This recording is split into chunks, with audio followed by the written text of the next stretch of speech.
"You'll give me 3 sons by winter," a desperate Amish widow declared to a virgin mountain man right in front of the whole town. In a world of snow-choked cabins and land-hungry ranchers, one woman dares to gamble everything on a stranger's vow. She isn't asking for love. She's begging for survival. 3 starving boys need a father before the cold claims them, and the only man who answers is the quiet giant no woman has ever touched. But when the cattle baron unveils a hidden lien on her land, whispers of broken treaties and secret promises emerge. Fires burn in the night. A child fights for breath, and the man she trusted is dragged away in chains. The church bell tolls. The jail keys rattle. A mother's prayer breaks the silence. Will faith and courage be enough to turn shame into family and ashes into hope? Or will this winter bury them all beneath lies, greed, and broken oaths? Every time I see your comments, I'm reminded how stories connect us across distances, backgrounds, and hearts. If values like respect, courage, and compassion still guide you, then you're part of this story too. Through the crisp autumn morning, Anna Lapp's wagon wheels crunched over fallen leaves and early frost. The wooden bench creaked beneath her as she guided her old mare down the rutted road toward town. Behind her, her 3 boys huddled close, sharing a threadbare blanket against the biting wind that swept down from the snow-dusted peaks. "Mama," whispered 8-year-old Jacob, his voice trembling. "What if they take us away?" Anna's hands tightened on the reins, but she kept her voice steady. "Hush now. The Lord provides." Yet her heart hammered against her plain black bodice as the town's buildings came into view, their windows glinting in the pale morning light. 6-year-old Samuel pressed against his older brother, while 4-year-old Daniel clutched his favorite wooden horse, carved by their father before the fever took him last spring. The toy was worn smooth from countless hours of comfort-seeking touches. As they approached Main Street, Anna felt the weight of stares from townspeople going about their morning business. Mrs. Henderson, the mercantile owner's wife, paused in sweeping her porch to watch them pass. 2 ranch hands outside the saloon fell silent, their cigarettes forgotten as the wagon rolled by. "There goes the Amish widow," Anna heard someone mutter. "Shame about them debts." She held her chin high, though her shoulders ached from the previous day's laundry work. The few coins she'd earned barely bought enough flour to last the week. Her late husband's poor choices with their money had left them skating on thin ice, and now winter approached with no harvest to sustain them. The auction platform loomed ahead in the town square, a crude wooden stage where lives could change with the fall of a gavel. Already a crowd had gathered, their breath visible in the chilly air.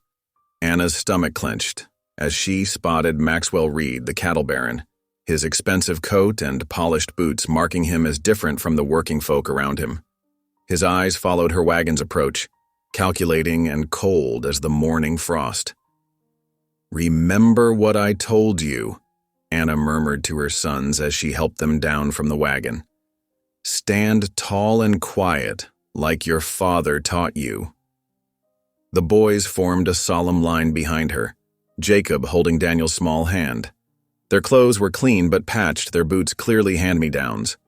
Anna fought back tears at their quiet dignity. The auctioneer, Mr. Whitman, cleared his throat as Anna approached the platform. His red face showed discomfort. He'd known her husband had even attended their barn raising 5 years ago. "Mrs. Lapp," he said, shuffling his papers. "The matter of the outstanding debts."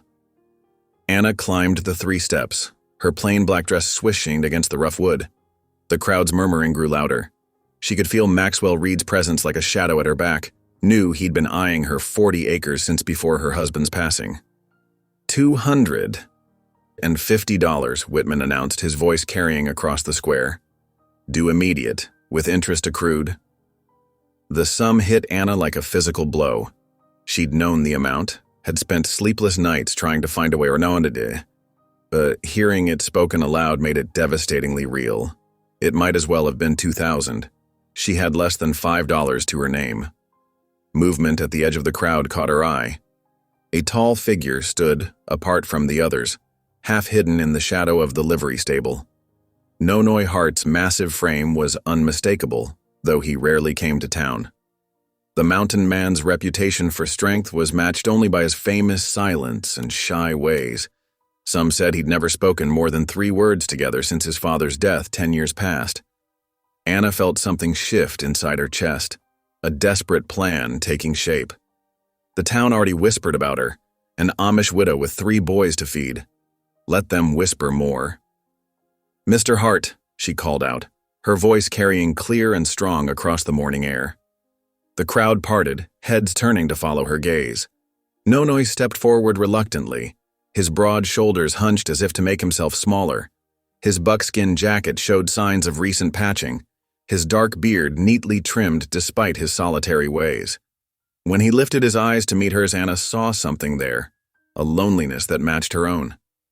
Her heart pounding so hard she feared it might burst, Anna spoke words that would change both their lives forever. "You'll give me 3 sons by winter." The gasps that rippled through the crowd were like a gust of wind through dry leaves. Someone dropped a tin cup, the clatter shocking in the sudden silence.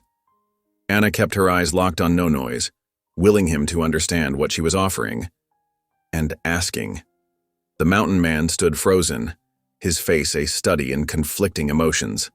The minutes stretched like molasses in January as the town held its collective breath. Anna could hear Daniel whimpering softly behind her, could feel the weight of judgment and speculation pressing in from all sides. Finally, Nonoy's gaze dropped to the snow-dusted boards at his feet. The silence grew so profound that Anna could hear the distant cry of a hawk wheeling overhead. When he looked up again, his eyes were clear and certain. "I'll stand," he said simply, his deep voice rough from disuse. The auction square erupted in shocked whispers. Maxwell Reed's face darkened like a thundercloud, his plans for easy acquisition of the Lapland crumbling before his eyes. The auctioneer's gavel hung forgotten in his slack grip. Anna's legs trembled as she descended the platform steps. Nonoy met her at the bottom, his massive frame blocking out the morning sun. Up close, she could see the fine tremor in his hands as he reached for hers. Their fingers met and clasped, rough calluses against work-hardened palm. A promise made in desperate times, witnessed by God and the entire town. Anna felt the weight of her wedding band, still worn in respect for her late husband's memory, press between their joined hands. "The boys," she whispered, gesturing to where her sons huddled. Together, wide-eyed and uncertain, Nonoy turned toward them, his movements careful, as if approaching wild colts. He crouched down, bringing himself closer to their level despite his great height. "I'm Nonoy," he said softly, the words coming slow but clear. "Reckon we might need to know each other better." Jacob, ever the protective oldest, stepped forward first. "Can you really help Mama keep our home?"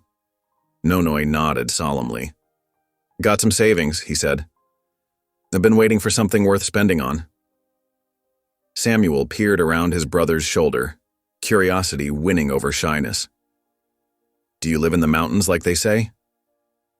"Cabin up high," Nonoy confirmed. "Good hunting there." Daniel, still clutching his wooden horse, studied the mountain man with solemn 4-year-old wisdom. "Do you know any stories?" A ghost of a smile touched Nonoy's beard. "Some. My pa taught me." The evening sun was painting the sky in shades of pink and gold by the time the paperwork was finished. Anna sat in Mr. Whitman's office, watching as Nonoy counted out the money from a leather pouch, savings from years of selling furs and game to the mercantile. The auctioneer marked the debt paid in full, his pen scratching across the ledger with finalizing strokes.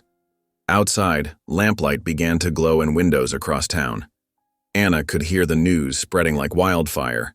The Amish widow and the virgin mountain man brought together by necessity and witnessed by all. Some would call it scandal, others romance. But Anna knew it for what it was: survival, pure and simple. Yet, as she watched Nonoy's gentle interactions with her boys, she felt a flutter of something more than mere practicality in her heart. The strange new family made their way back to the wagon as evening settled over the town. Nonoy lifted Daniel onto the bench as if he weighed no more than a feather, then helped Samuel and Jacob up with equal care. When he turned to assist Anna, their eyes met in the gathering dusk. "Thank you," she whispered, meaning it with every fiber of her being. He nodded, understanding in his gaze. "We'll make it right," he said, the most words she'd heard him string together yet. "Got to stop at my cabin first, fetch some things. Then I'll come." As Anna took up the reins, she heard the saloon doors swing open, spilling lamplight and piano music into the street. The daily rhythm of town life went on, but everything had changed. Tomorrow would bring new challenges, but for now, her boys were safe, their home secure, and a mountain man's promise hung in the air like evening prayer. The autumn wind whistled through the town square as the crowd's initial shock gave way to a ripple of reactions. Several men near the saloon burst into raucous laughter, their crude jokes carrying across the gathering. "Hush now," Mrs. Peterson, the baker's wife, scolded them sharply. "Show some Christian charity." Nonoy's large hand trembled in Anna's grasp, his weathered face flushing deep red at the attention. He opened his mouth as if to speak, but only managed to stammer. We should—" "The preacher," Anna said firmly, giving his hand a reassuring squeeze. "We need Reverend Matthews." Someone in the crowd had already thought of this because the Reverend was making his way through the gathered townspeople, his black coat flapping in the wind. His expression wavered between concern and determination as he approached the unlikely pair. "Mrs. Lapp," he said carefully, "are you certain about this course of action?" Anna lifted her chin. "As certain as I am that winter is coming, Reverend. My boys need a father, and the homestead needs a man's strength." The Reverend turned to Nonoy, who stood as still as a tree, only his eyes moving as they darted between Anna and the religious man. "And you, Mr. Hart? You understand the gravity of marriage vows?" "Yes, sir," Nonoy managed, his voice rough but clear. I'll do right by them." "Then let us proceed to the church," Reverend Matthews declared, "before sundown, as is proper." The whole town seemed to move as one body toward the white-painted church at the end of the main street. Anna's 3 boys hurried to keep up, clustering around her skirts like chicks around a hen. Daniel, her youngest at 4 years old, kept stealing wide-eyed glances at Nonoy's towering form. Inside the church, lamp oil was hastily added to the wall sconces, their flames casting dancing shadows across the wooden pews. The congregation filed in, their whispers echoing off the high ceiling. Anna could read the skepticism on their faces, could hear the barely concealed doubt in their murmurs. Jacob, her eldest at 10, tugged at her sleeve. "Mama," he whispered. "He's so big. Like a bear." "Hush now," she whispered back, smoothing his hair. "Mr. Hart is going to help us keep our home."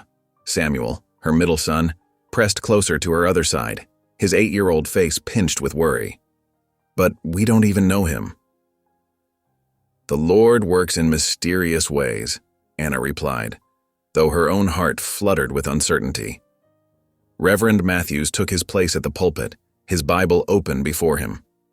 The late afternoon sun streamed through the western windows, painting everything in amber light.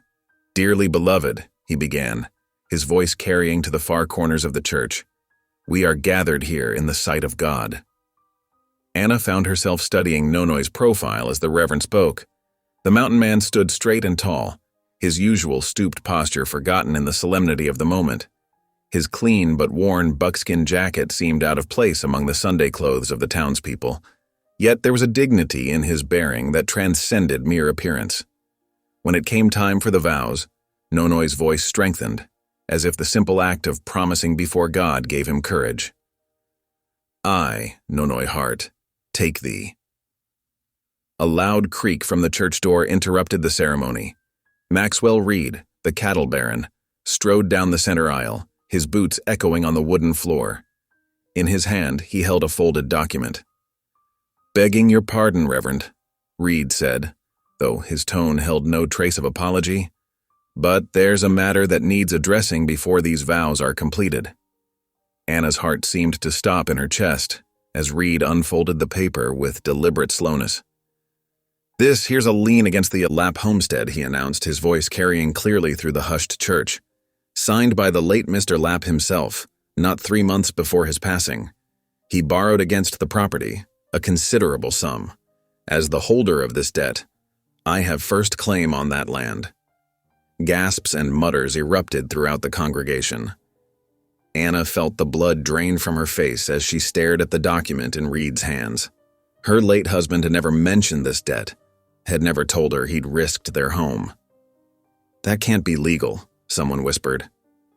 "Oh, but it is," Reed said, producing more papers from his coat. "All properly filed with the county clerk. The marriage doesn't change the fact that the property is encumbered." Reverend Matthews cleared his throat, clearly uncomfortable. "Mr. Reed, we are in the midst of a sacred ceremony." "By all means, continue," Reed said with a cold smile. "Join them in holy matrimony. But they should know that come first frost, that land will be mine, marriage or no marriage." Anna felt Nonoy's hand tighten around hers. She looked up to find his jaw clenched, his eyes fixed on Reed with an intensity she hadn't seen before. The Reverend hesitated, then squared his shoulders. "Shall we proceed with the ceremony?"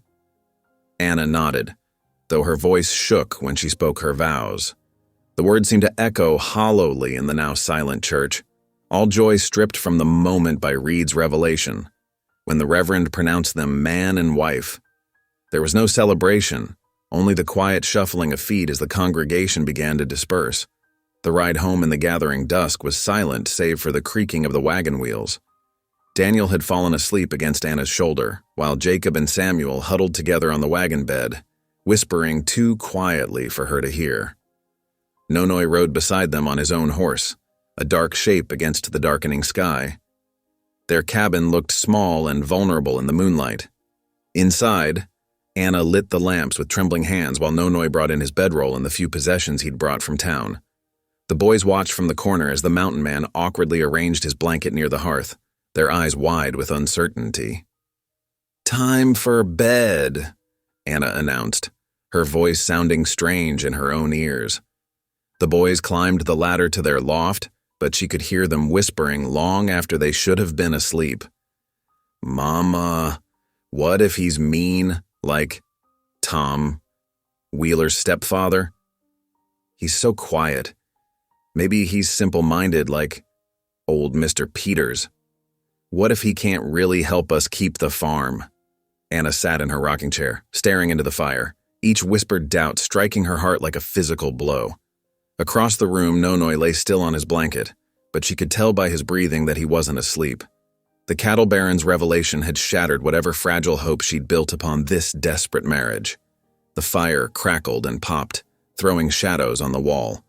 Anna pulled her shawl tighter around her shoulders, wondering if her bold act in town had achieved anything at all, or if she had only delayed the inevitable. The weight of uncertainty pressed down on her like a physical thing, heavy as the snow that would soon blanket their struggling homestead. Yet as she watched the flames dance, she caught Nonoy's reflection in the window glass.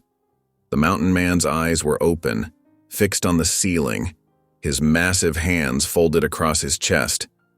There was something in his expression, a determination that hadn't been there before. Perhaps, Anna thought, there was still reason to hope, still some way through this darkness that had descended upon their wedding day. The wind whistled through the cabin's chinks, carrying with it the promise of winter. Anna pulled her shawl tighter, knowing that whatever tomorrow might bring, tonight she had done what she could to protect her children. Whether it would be enough remained to be seen. Dawn crept over the mountain peaks, painting the frost-covered ground in shades of pink and gold. The sound of rhythmic chopping echoed across Anna's homestead as Nonoy's axe rose and fell. His massive shoulders moved with steady purpose, each swing precise and powerful. A growing pile of split logs testified to how long he'd been at work. From the cabin doorway, 3 small faces peered out cautiously. Jacob, the eldest at 10, kept one protective arm around 4-year-old Daniel, while Samuel, 8, shifted from foot to foot in the morning chill. "He's been chopping since before the rooster crowed," Jacob whispered, his breath making little clouds in the cold air. Samuel nodded solemnly. "Mama says he's helping. but I don't trust him yet." "Shh," Jacob hushed, as Nonoi paused to wipe his brow. The mountain man glanced their way, and the boys ducked back inside like startled rabbits. Inside the cabin, Anna worked at the cook stove, the familiar motions of preparing breakfast bringing some comfort to her uncertain heart. She mixed cornmeal with the last of their buttermilk, adding 2 precious eggs from their dwindling flock. The cast-iron skillet sizzled as she poured the batter, filling the cabin with the homey smell of baking bread. When Nonoi finally came inside, snow melting from his boots, Anna wordlessly placed a plate before him. Steam rose from the golden cornbread and eggs, but neither spoke as he sat down. The boys huddled at the far end of the table, stealing glances at their new stepfather between quick bites. The silence stretched like a living thing between them all, broken only by the scrape of forks and the pop of the cook stove's fire. Anna's hands shook slightly as she poured fresh milk into their cups. So much rested on this hasty marriage: her children's future, their home, everything she'd worked to preserve since her first husband's passing. After breakfast, Anna wrapped herself in her warmest shawl. "We need supplies from town," she announced, her voice seeming too loud in the quiet cabin. "Flour and nails, mostly." She glanced at Nonoi, who nodded and went to hitch the wagon. The ride to town was quiet, save for the creak of wagon wheels and the occasional snort from the horses. Daniel dozed against Anna's side while his brothers whispered together in the back of the wagon.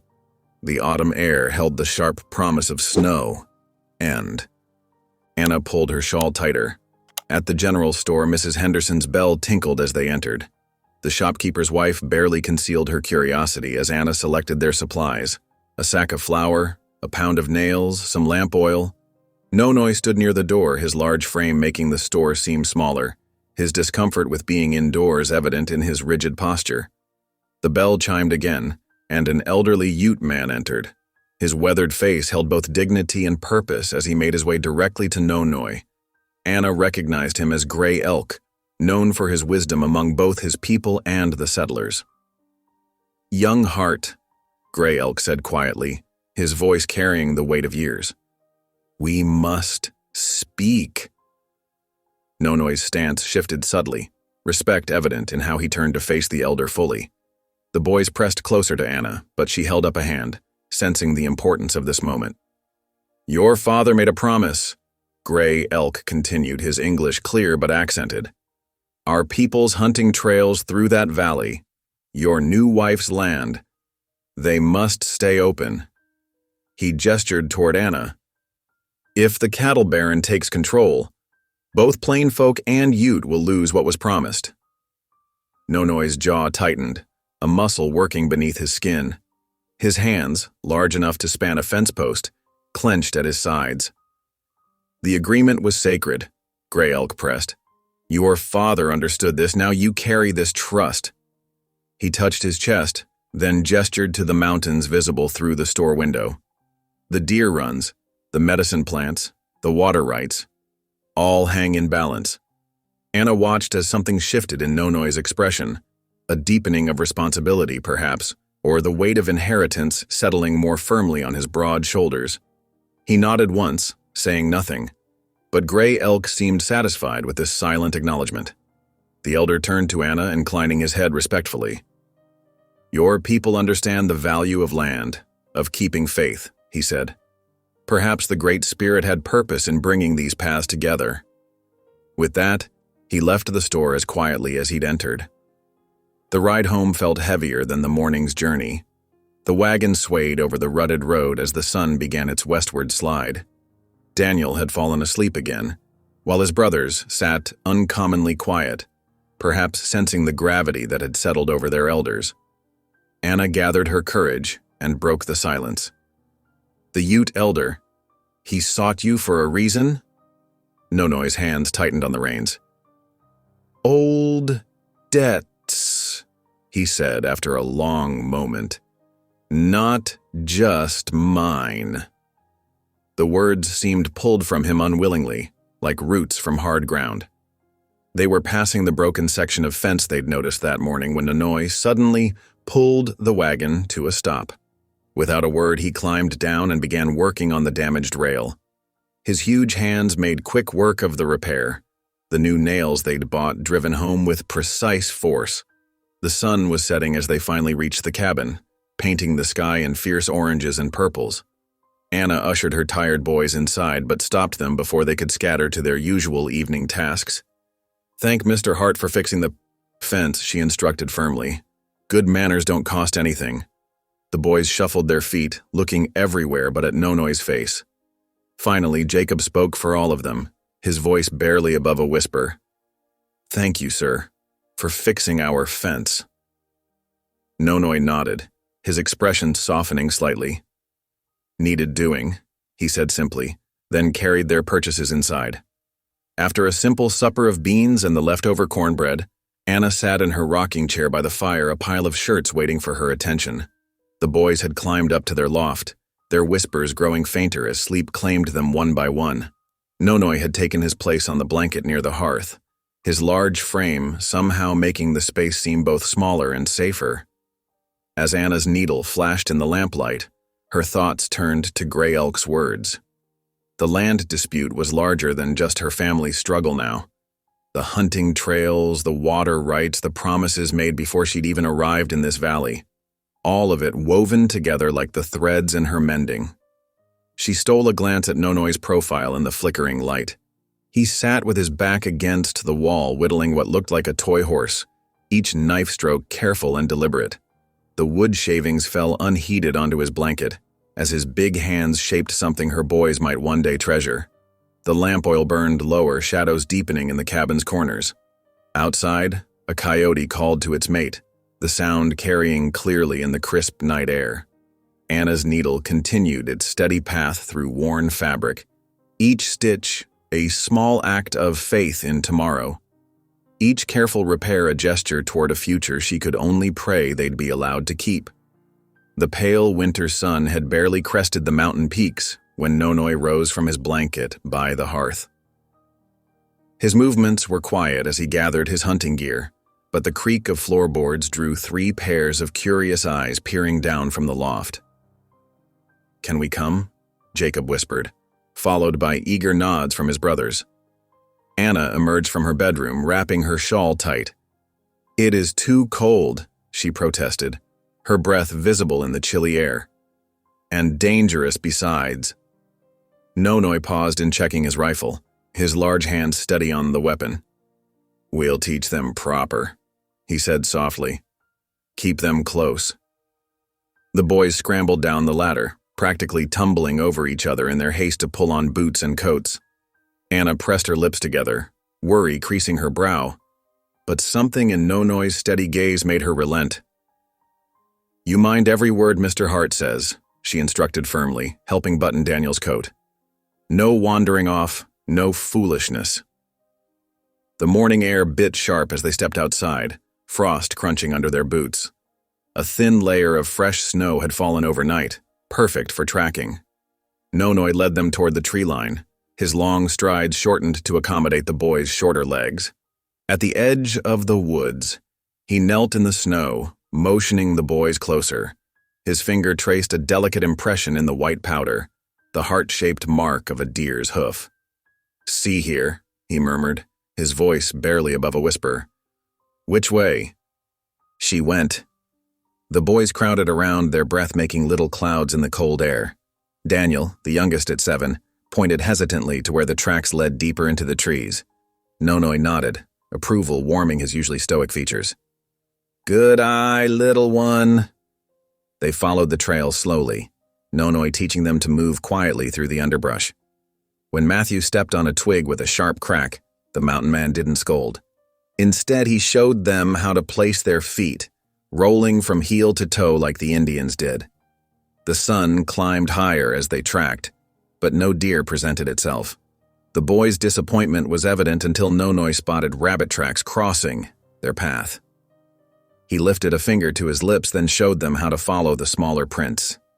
Within minutes, they found the rabbit feeding near a fallen log. Nonoy's shot was clean and quick. The boys jumped at the rifle's report, then rushed forward with excitement to see their quarry. Ma can make a fine stew, Jacob said, his earlier wariness of their new stepfather forgotten in the thrill of the hunt. Nonoy's mouth quirked in what might have been a smile. Reckon she can. The walk home was lighter, the boys practically dancing around Nonoy as he carried their prize. They peppered him with questions about hunting, tracking, and the woods, which he answered with patient, if brief, explanations. Anna stood at the cabin door as they approached, relief clear on her face. Her expression softened when she saw her son's animated faces and the rabbit in Nonoy's hands. "Look what we got, Ma," Daniel exclaimed. "Mr. Hart showed us how to track it in the snow." "Did he now?" Anna's eyes met Nonoy's over the children's heads, gratitude warming her gaze. The boys watched in fascination as Nonoy demonstrated how to skin and clean the rabbit, his big hands surprisingly delicate with the knife. Anna noticed how they edged closer, their earlier fear of him giving way to cautious admiration. "Careful with that blade," Jacob warned Daniel, unconsciously mimicking Nonoy's serious tone from earlier that morning. The peaceful moment shattered at the sound of approaching hoofbeats. Anna's hands stilled in preparing the rabbit meat as Mr. Jenkins, the town banker, rode into view. "Mrs. Lapp or Mrs. Hart now, I suppose," he called, dismounting stiffly. His round face was troubled beneath his bowler hat. "Might we speak inside?" Anna wiped her hands on her apron, dread settling in her stomach.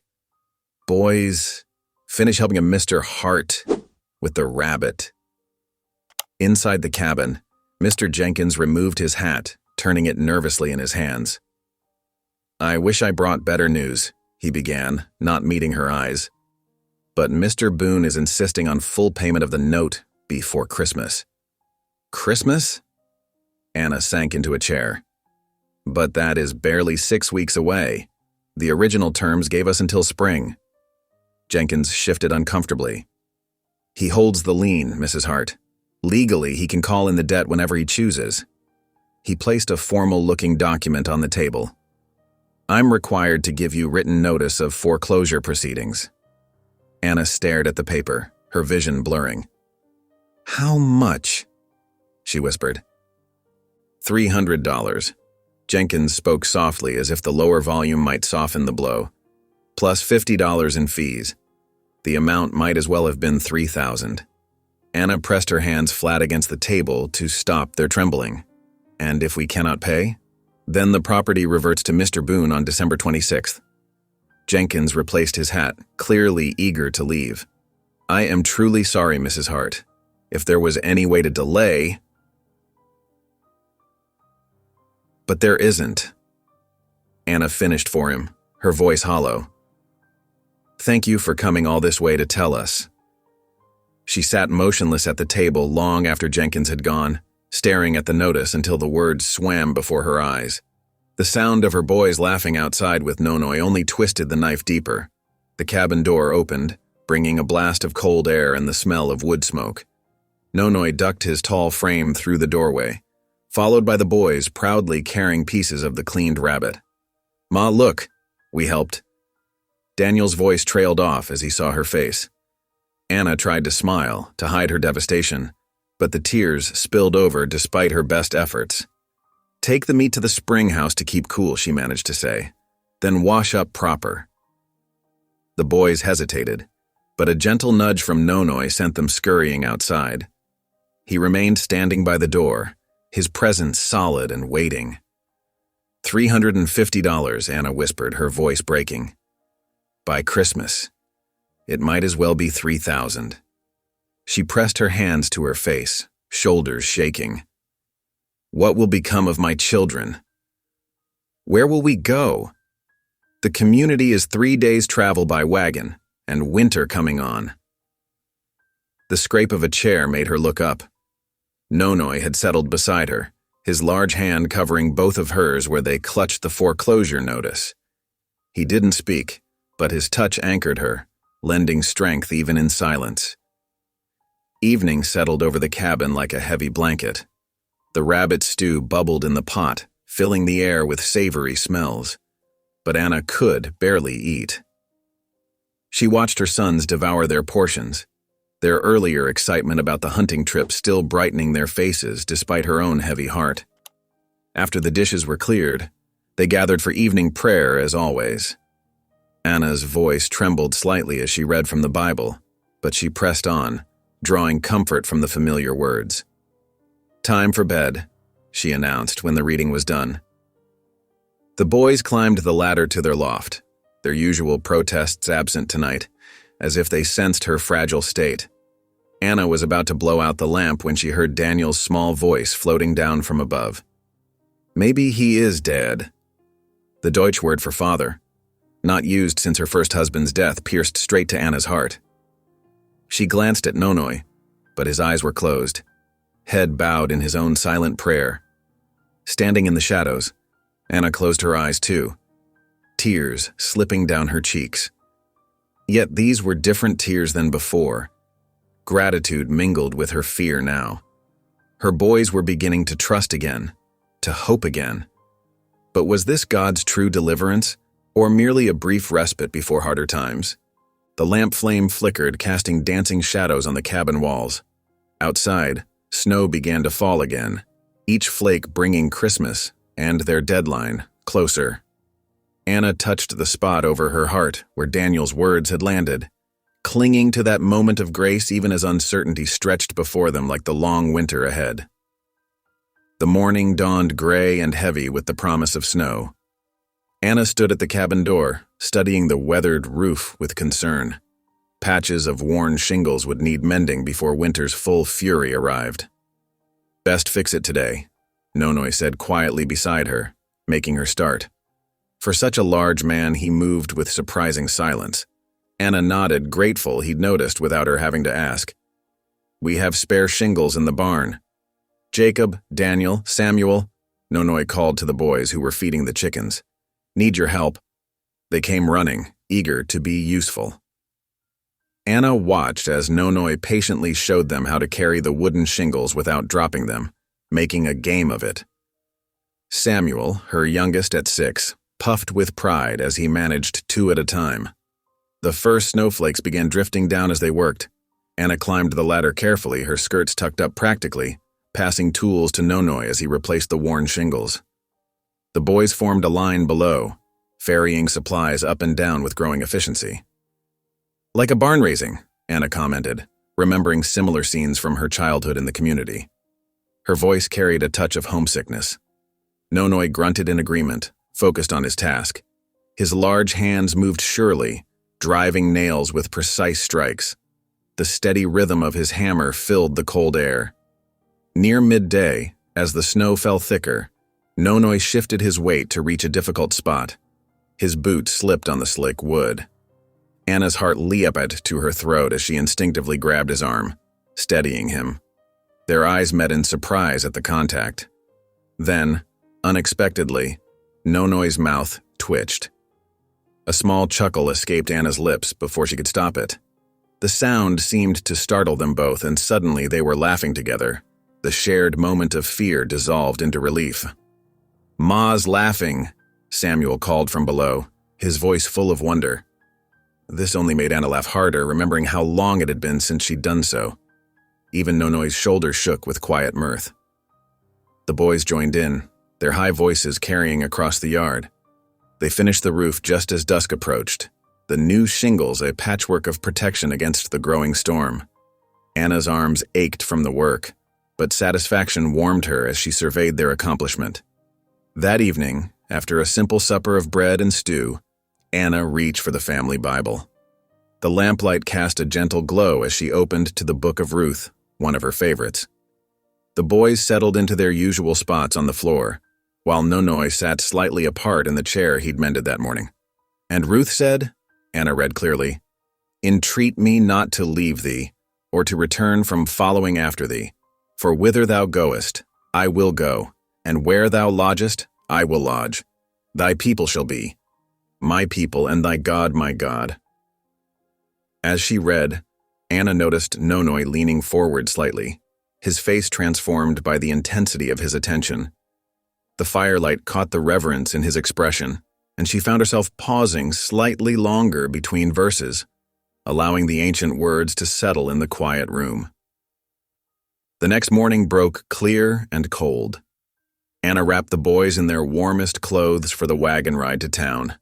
Sunday service was held in the one-room church, its white-painted walls stark against the snow-covered ground.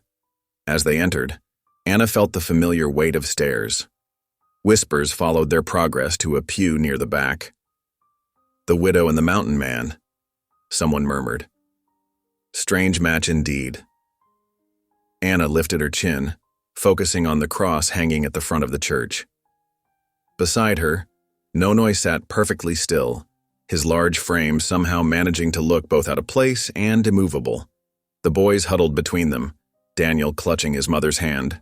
The service proceeded as always, with hymns and prayer. Anna sang clearly, her voice rising above the whispers. When she glanced at Nonoi, she saw his lips moving silently along with the familiar words. After the final blessing, most folks hurried home ahead of threatening clouds. But Nonoi paused outside, noticing the preacher struggling with a broken fence rail near the hitching post. "Need a hand?" he asked quietly. The preacher wiped his brow, looking relieved. "Much obliged, Mr. Hart." Anna and the boys waited by the wagon, watching as Nonoi easily lifted the heavy rail. His strength made quick work of what would have taken the older preacher hours. They worked together in comfortable silence, Nonoi following the preacher's occasional directions with careful attention. When the job was done, the preacher clasped Nonoi's hand warmly. "The Lord works in mysterious ways," he said, his eyes moving between Nonoi and Anna. "But his wisdom often becomes clear in time." His approving nod spoke volumes. The drive home was peaceful, despite the cold. The boys chatted about the service, Samuel trying to remember all the words to the final hymn. Anna found herself humming along, her heart lighter than it had been in months. That evening, as Anna sewed by the fire, she heard the soft sound of whittling. Looking up, she saw Nonoi seated in his chair, carefully carving a small piece of wood. The boys watched in fascination as a horse began taking shape under his knife. "Can you make a wagon, too?" Jacob asked, his earlier shyness forgotten. Nonoi nodded, already reaching for another piece of wood. His big hands moved with surprising delicacy, coaxing familiar shapes from the plain blocks. Soon, 3 small horses stood in a row, with a wagon quickly following. "They're perfect," Daniel breathed, touching one gently. Anna's needle moved steadily through the shirt she was mending, but her eyes kept straying to the scene before her. The wind howled outside, rattling the windows, but here in the warmth of the cabin, she felt something shifting. A smile tugged at her lips as Samuel demonstrated how the wooden horse could gallop across the floor. The toys weren't fancy. No paint or polish adorned them.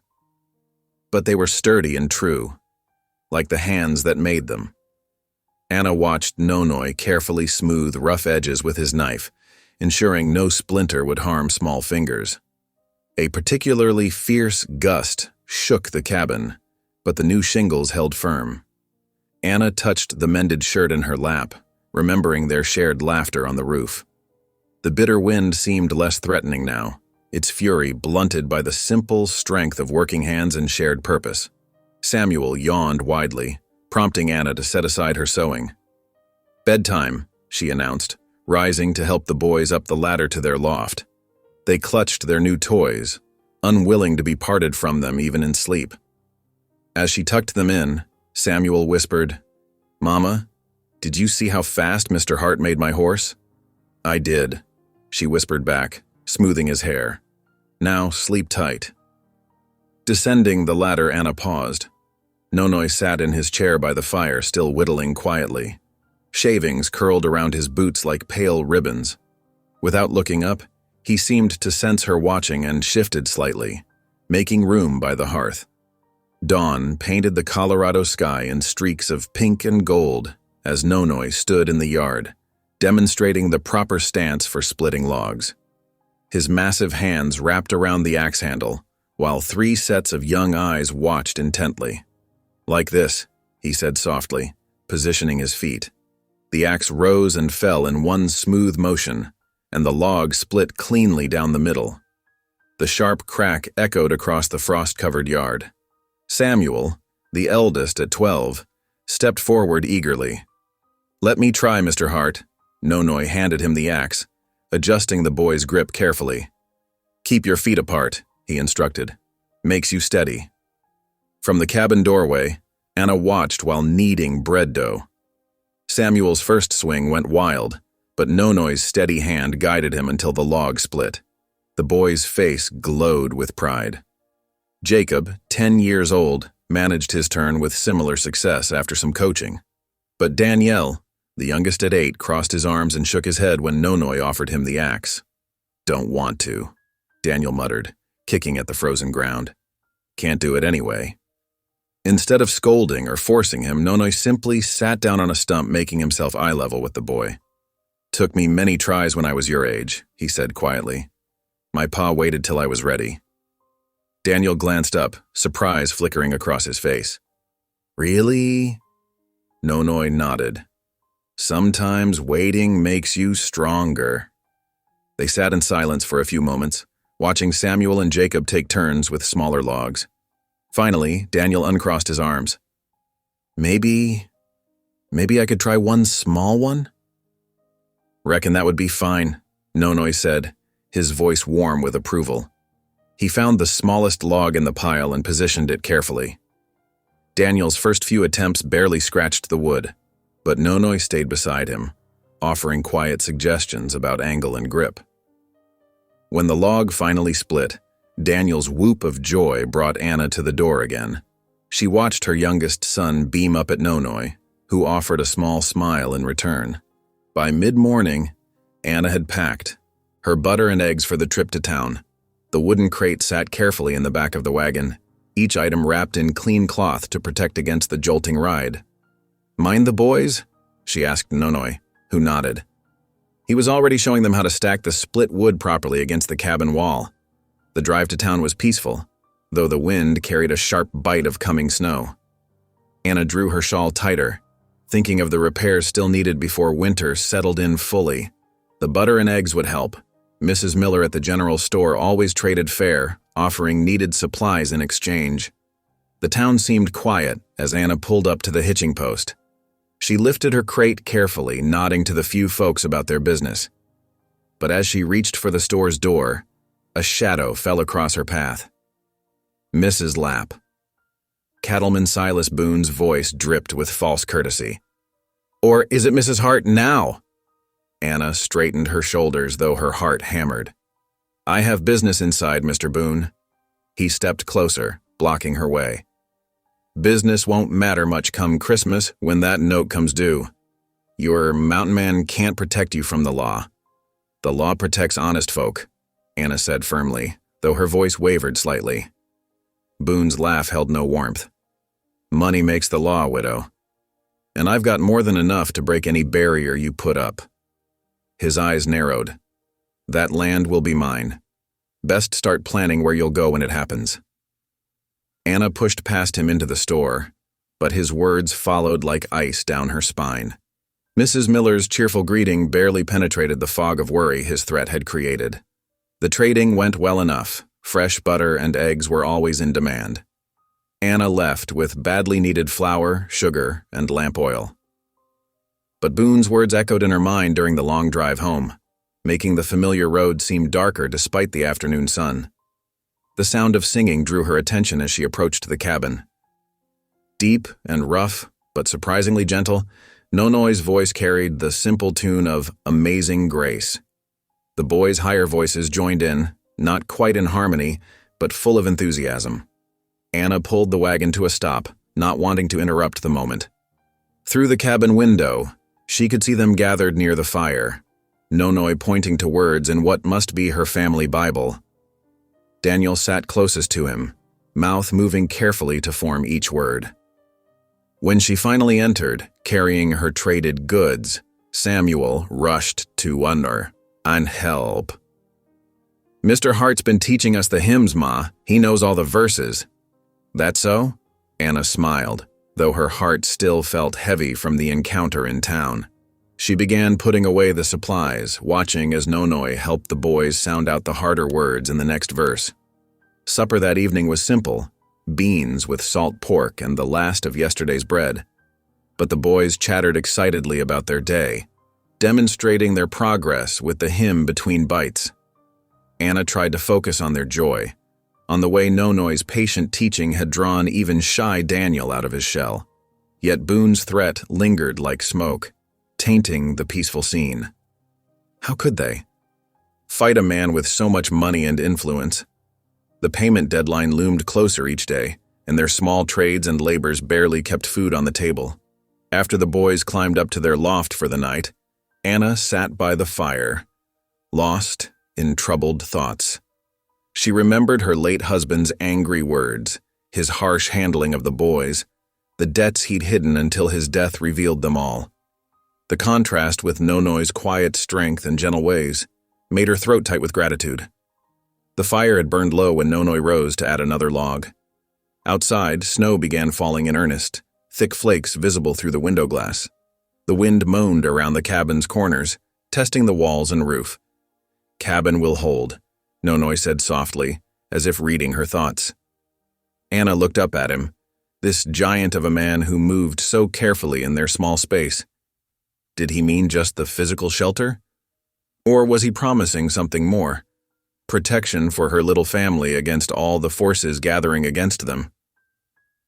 The fire crackled as the new log caught, sending sparks up the chimney. In its light, Anna studied Nonoi's profile as he stoked the flames. His face held no deception, no hidden motives like her late husband's had. Just simple determination and, perhaps, something warmer when he glanced her way. Snow continued falling outside, building drifts against the cabin walls. But inside, the fire burned steady and strong, much like the quiet man who tended it. Anna found herself hoping, despite her fears, that Nonoi's promise about holding firm applied to more than just timber and nails. The wind howled louder, but the new roof shingles they'd placed together held fast. No drafts crept in where Nonoi had carefully chinked the walls. From above came the soft sounds of her boys sleeping peacefully, their wooden toys likely clutched tight even in dreams. Anna picked up her mending, letting the familiar motion of needle and thread soothe her troubled thoughts. The cattleman's threats still echoed, but somehow they seemed less powerful here in the warm circle of firelight, with Nonoi's solid presence nearby and her children sleeping safely above. The snow began falling in thick, heavy curtains late Monday morning. By nightfall, the world outside had transformed into a white wilderness. Inside the cabin, Anna watched through frosted windows as drifts slowly buried the fence posts. "Might be in for a spell," Nonoi said quietly, adding another log to the fire. The wood crackled and popped, sending orange sparks up the chimney. Anna nodded, mentally counting their supplies. They had flour enough for bread, some dried beans, and preserved meat in the cellar. Not abundant, but they would manage if they were careful. "Boys," she called up to the loft, "bring down your primers. No sense wasting daylight." Samuel and Jacob clambered down the ladder, while Daniel took each rung with careful deliberation. Anna cleared the table, setting out their worn books and precious paper. While she guided the boys through their letters, Nonoi settled in the corner with his knife and some sturdy branches he had gathered earlier. Steady scratch of pencils, mixed with the howling wind outside. Occasionally, one of the boys would peek at Nonoi's work, curiosity brightening their eyes. "What are you making, Mr. Hart?" Samuel finally asked, after watching Nonoi's skilled hands shape and bend the wood. "Snowshoes," Nonoi replied, holding up the partially completed frame. "For walking on deep snow without sinking." "Like the Indian people use?" Daniel's voice held wonder. Nonoi nodded. "Ute showed my pa how to make them proper. Takes time to get the weaving right." Anna smiled at the boy's fascination. After your letters are done, perhaps Mr. Hart will show you how he does it." The promise of learning something new spurred the boys to focus on their work with renewed vigor. Even Daniel, who usually struggled with his letters, pressed on with determination. As darkness fell early that first day, Anna lit the lamp and gathered everyone near the fire. The wind moaned outside, but inside their circle of lamplight, a different kind of warmth grew.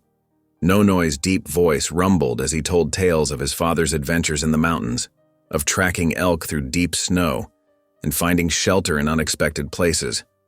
The boys listened with rapt attention, their eyes wide. Even Anna found herself drawn into his stories, noticing how he carefully kept the scarier elements gentle enough for young ears. The second day dawned white and silent. The snow had drifted halfway up the windows, and still it fell. Anna taught the boys to make paper chains for decorating, saving precious paper scraps. Nonoy continued his patient work on the snowshoes, now showing the boys how to weave the rawhide strips in intricate patterns. That evening, it was Anna's turn to share stories. She told tales from her childhood, of barn raisings and harvest festivals, of community and tradition. The boys had heard these stories before, but they seemed different now, with Nonoy's quiet presence completing their circle. By the third morning, the cabin fever began to wear on everyone. The boys grew restless, even with their lessons and games. Anna caught herself checking their supplies more often than necessary. But just after noon, the heavy clouds finally broke. Sunlight streamed through the windows, making the snow-covered world outside sparkle like diamonds. Nonoy stood, stretching his tall frame. "Reckon it's time to test these snowshoes." The boys erupted in excitement, scrambling for their coats and mittens. Anna helped bundle them up warmly, then pulled on her own winter gear. Nonoy showed them how to strap on the snowshoes he had made, adjusting the bindings carefully for each person. Stepping outside was like entering a new world. The snow stretched pristine and unbroken in every direction, glittering under the bright sun. The boys gasped in wonder, then laughed as they took their first awkward steps in the snowshoes. "Like walking on clouds," Jacob exclaimed, after his third attempt at moving forward. Nonoy demonstrated the proper way to walk, showing them how to lift their feet and plant them firmly. Soon, they were all moving across the snow's surface, leaving neat tracks behind them. Anna found herself laughing along, with her sons as they explored their transformed homestead. Even the familiar path to the barn seemed magical, with snow-laden branches creating archways overhead. They spent the afternoon discovering their world anew. The boys made snow angels and rolled snowballs, their cheeks rosy with cold and excitement. Anna's heart felt lighter than it had in months, watching them play without worry. As the sun began to set, Nonoy noticed a loose shingle on the roof, partially dislodged by the heavy snow.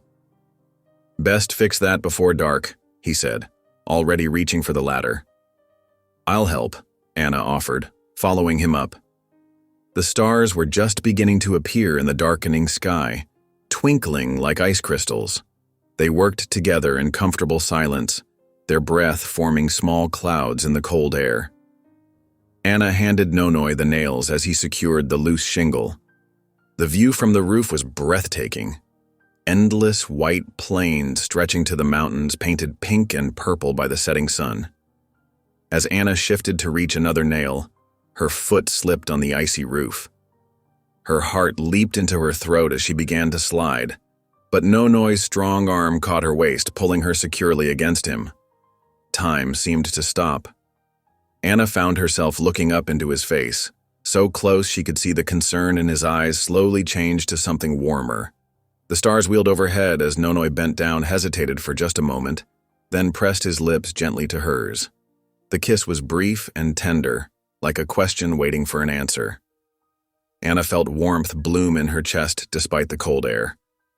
When Nonoy pulled back, uncertainty clear on his face, she realized she was gripping his coat tightly. They finished the repair in silence, but it was a different kind of quiet now, full of unspoken words and shy glances.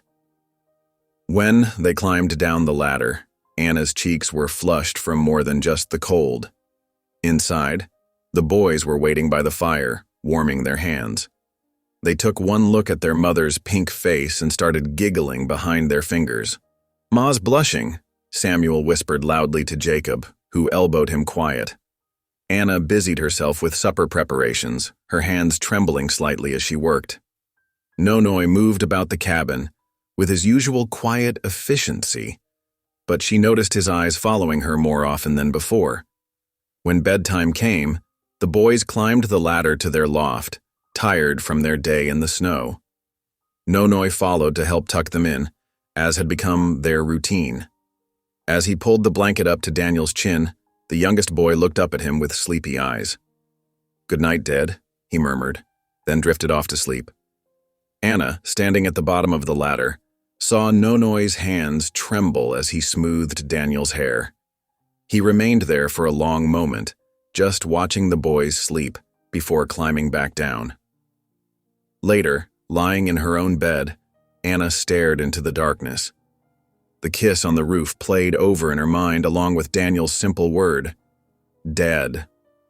Her heart felt like a wild bird in her chest, fluttering between fear and hope. Her late husband's harsh voice echoed in her memory, making her flinch. But then she remembered. Nonoi's gentle hands showing the boys how to weave snowshoes, his patient guidance, his quiet strength. She touched her lips, still feeling the whisper of that kiss. Sleep eluded her as she wrestled with her feelings. The thought of loving again terrified her. She had learned the hard way how love could turn bitter. Yet watching Nonoi with her boys, seeing his dedication to their little family, filled her with a grateful warmth she couldn't deny. The fire burned low in the hearth, casting soft shadows on the walls. From his blanket near the fire, Nonoi's steady breathing joined the quiet chorus of her sleeping sons.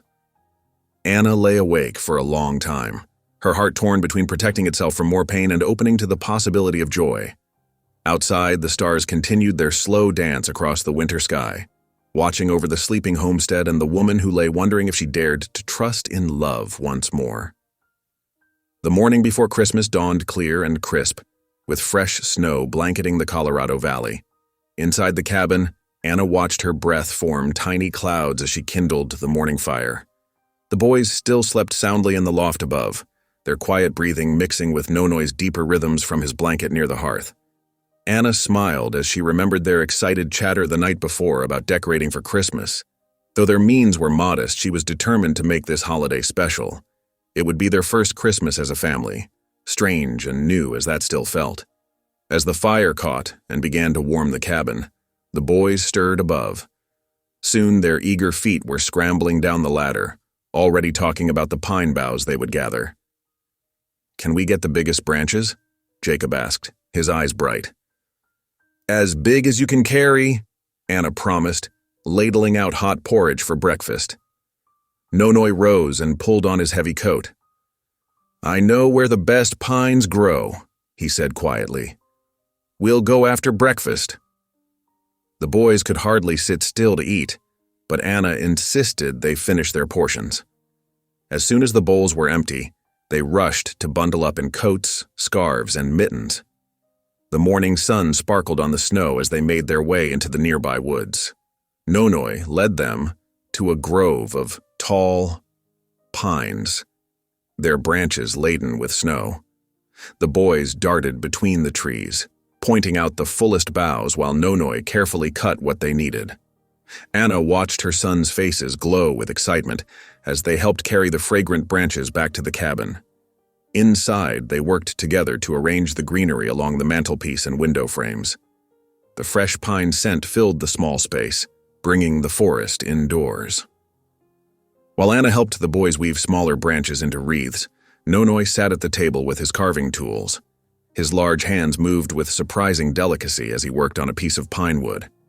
The boys kept trying to peek at what he was making, but he shooed them away with a gentle smile. By mid-afternoon, the cabin had been transformed. Pine boughs and wreaths adorned every available space, and delicious smells wafted from the kitchen where Anna was baking special Christmas bread.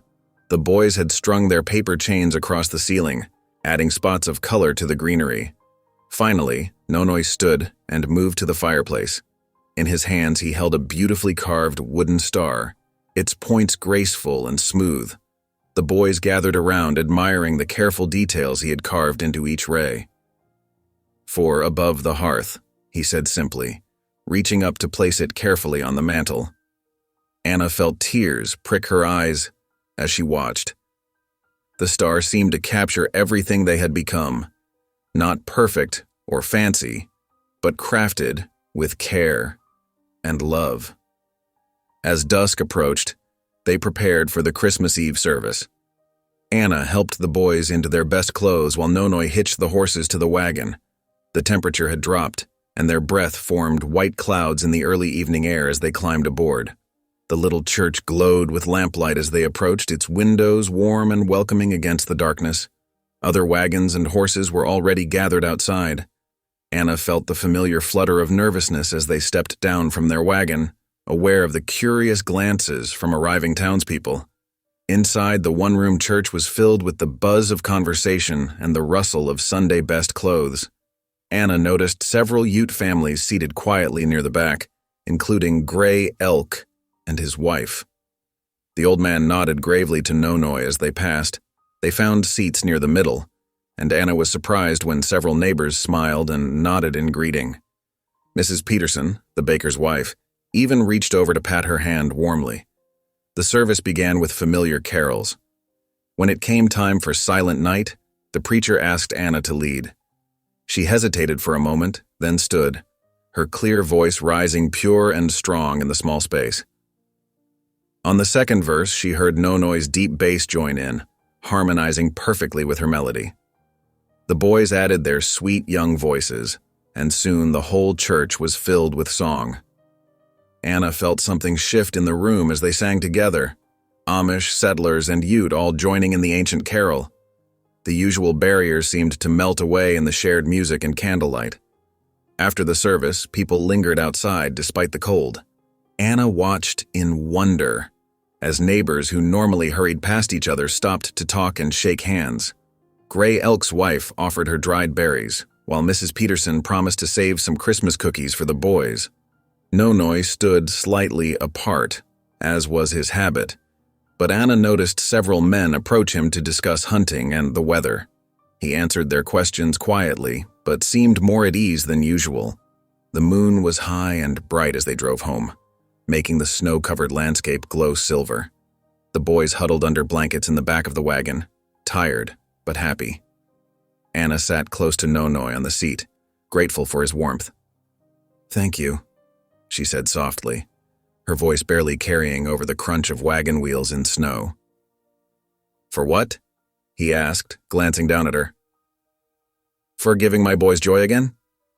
For—" She paused, searching for words. "For making us feel like a real family." Nonoi's hands tightened slightly on the reins, but he said nothing. His silence, Anna had learned, often held more meaning than words. Christmas morning dawned bright and clear. The boys were up before first light, their excitement too great for sleep. They gathered around the humble tree Nonoi had cut, really just a small pine set in a bucket, but decorated with their paper chains and pine cone ornaments. Anna had knitted each of her sons a new scarf, using wool she had carefully saved. The boys immediately wrapped the colorful scarves around their necks, proud of their new possessions. For Nonoi, she had knitted thick mittens, hoping they would serve him well on cold hunting days. His face softened as he tried them on, flexing his fingers in the warm wool. Then, Nonoi brought out his gifts, wooden toys he had carved in secret moments over the past weeks. For Jacob, a miniature wagon with turning wheels. Samuel received a set of carved animals, deer, rabbit, and bear. For Daniel, the youngest, a small rocking horse, perfectly shaped and smoothed. The boys' eyes shone as they examined their toys, marveling at every detail. Anna watched Nonoi's face as he observed their joy, seeing the quiet pride in his eyes. The day passed in peaceful contentment. They shared a simple but special dinner, with extra portions of meat and the Christmas bread Anna had baked. The boys played with their new toys while Ana and Nonoi sat by the fire, occasionally sharing soft words or comfortable silence. As evening approached, the cabin glowed with warmth and lamplight. Ana felt hope growing in her heart, hope that perhaps they truly could become a family, that their strange beginning might lead to something real and lasting. Then came the sound of hoofbeats outside. Through the window, they saw Cattleman Boone ride past slowly on his big bay horse. He turned in his saddle to stare through the window, his face hard in the gathering dusk. His gaze seemed to pierce the peaceful scene inside, a reminder that their struggles were far from over. The boys huddled closer to Ana, while Nonoi moved quietly to stand near the door. Even after the hoofbeats faded away, a shadow seemed to linger over their Christmas joy. Ana looked around at her small family, her sons with their new scarves and toys, Nonoi standing protective and strong, the wooden star gleaming above the hearth. The cattleman's threat was real, but so was the love growing in this cabin. She straightened her shoulders, determined not to let fear steal this precious peace. The January wind howled outside Ana's cabin, driving snow against the windows in icy sheets. Inside, the family huddled close to the hearth, grateful for its warmth. Nonoi had spent the afternoon reinforcing the barn doors against the storm, while Ana's boys helped stack extra hay for the animals. Ana stirred the soup bubbling over the fire, watching her family with quiet contentment. Samuel and Jacob played checkers on the floor, while little Daniel dozed in Nonoi's lap as the big man read from the Bible by lamplight. His deep voice rumbled softly through the verses, steady and sure against the storm's fury. The peaceful evening shattered when Ana caught a whiff of something sharp and acrid. She lifted her head, nostrils flaring. "Do you smell that?" Nonoi was already on his feet, passing Daniel to Samuel. He yanked open the cabin door, letting in a blast of frigid air. Orange light flickered against the falling snow, casting evil shadows. "The barn!" he shouted. Ana's heart stopped. "The animals!" They raced outside together, snow stinging their faces. Flames were already licking up the barn's wooden walls, hungry tongues of fire consuming the dry timber. Smoke billowed thick and black against the night sky. "Stay back," Ana cried to her sons, who had followed them out. But the boys pressed forward, faces pale with terror. Nonoi reached the barn first, throwing his weight against the hot door. It burst open with a shower of sparks. Their milk cow bellowed in panic from inside, along with the frightened bleating of sheep. Ana wrapped her shawl across her face and plunged in after Nonoi. The heat was overwhelming, smoke burning her eyes and throat. Through the haze, she saw Nonoi cutting loose the cow's rope. The animal bolted past them into the snow. "The sheep," Ana choked out. She stumbled toward their pen, eyes streaming. The air grew thicker with each breath. Behind her, she heard coughing. One of the boys had followed them in. "Daniel! Get out!" she screamed, recognizing her youngest's slight form through the smoke. The 7-year-old swayed, overcome by the fumes. Before Ana could reach him, he crumpled to the floor like a rag doll. "Nonoi!" Ana's cry was lost in the roar of flames, but somehow he heard. He scooped up Daniel's limp body and carried him out, while Ana herded the remaining sheep toward the door.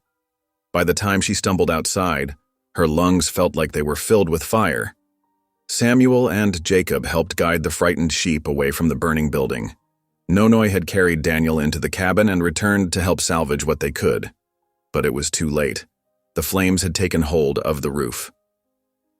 With a terrible groan, the main beam gave way, sending a cascade of burning timber crashing down. Ana and Nonoi could only watch helplessly as their barn became an inferno.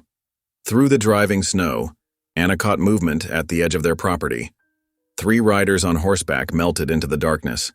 Even at a distance, she recognized the cattleman's distinctive bay stallion. "Boone," she whispered, rage and despair warring in her chest. But there was no time for anger now. Inside the cabin, Daniel lay on his bed, barely breathing. His small chest rose and fell in shallow gasps, face flushed with fever. Anna wrung out a cool cloth and placed it on his forehead, while Samuel and Jacob huddled nearby, their eyes huge with fear. Nonoi paced between the bed and window, his massive frame taut with helpless worry. "He's burning up," Anna murmured, touching Daniel's cheek. Each labored breath seemed to whistle in his chest. The smoke. She began to pray silently, desperately, her lips moving without sound. After losing their father, she couldn't bear to lose her youngest son too. "Please, Lord," she begged.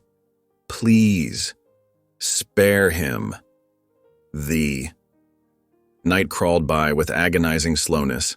Outside, the barn collapsed into smoldering ruins while the storm raged on. Anna never left Daniel's side, bathing his hot face, helping him sip water when he briefly stirred. Dawn was just breaking when heavy boots stamped on their porch. The door burst open, revealing Sheriff Dobbs and 2 deputies, their faces grim. "Nonoi Hart," Dobbs announced. "You're under arrest for arson." Anna leaped to her feet and "What? That's ridiculous." "We have witnesses who saw him set the fire," Dobbs said flatly. "Trying to collect insurance money, weren't you, Hart?" "No," Nonoi said quietly. "Was Boone's men. We saw them right away." "Convenient story," Dobbs sneered.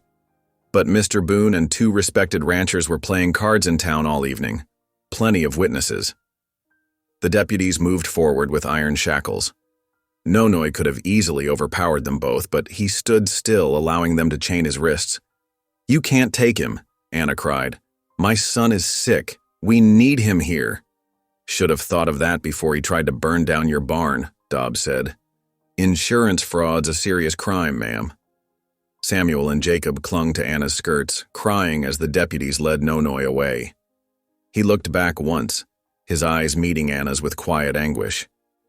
"I'll come for you," she whispered and I'll prove the truth." The door slammed shut behind them. Anna sank to her knees beside Daniel's bed, her whole body trembling. Her son's breathing had grown more labored, his skin hot as fire beneath her touch. For years after her husband's death, anger had kept her from true prayer.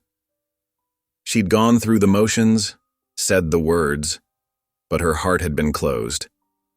Now, watching her child struggle for each breath, with Nonoi taken from them on false charges, Anna's defenses crumbled. "Please," she whispered, pressing her forehead against the rough blanket. "Please, Lord. I know I've been bitter. I know I've doubted. But please don't take my son. Please don't let them destroy our family. We need your help now. I need your help. I can't do this alone anymore." Tears fell freely as she prayed, her words becoming more urgent, more real than any prayer she'd spoken in years. Outside, snow continued to fall, covering the ruins of their barn in a blanket of white. But Anna kept praying as the morning light grew stronger, holding her son's hot hand and pleading with God for mercy. Through her desperate prayers, she felt something shift inside her, a softening and opening of her heart that had been locked away since her husband's death. Whatever came next, she knew she couldn't face it without faith. She needed strength beyond her own, wisdom beyond her understanding. And most of all, she needed hope. Daniel stirred restlessly, coughing in his sleep. Anna squeezed his small hand and continued to pray, her whispered words filling the quiet cabin as dawn broke over their snow-covered homestead.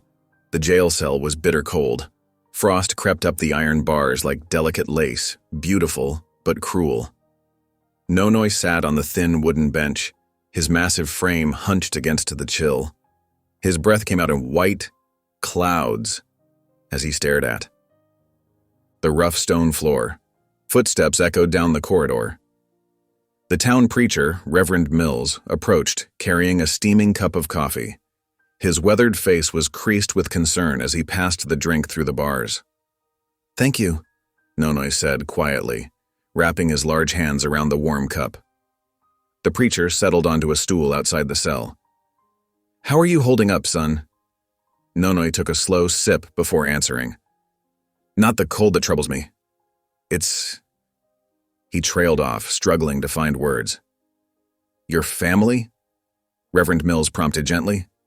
They need me. Nonoy's voice was rough with emotion. The boy is sick. Anna alone with 3 children, no barn, winter coming hard. He set the coffee down, running his hands over his face. I promised to protect them.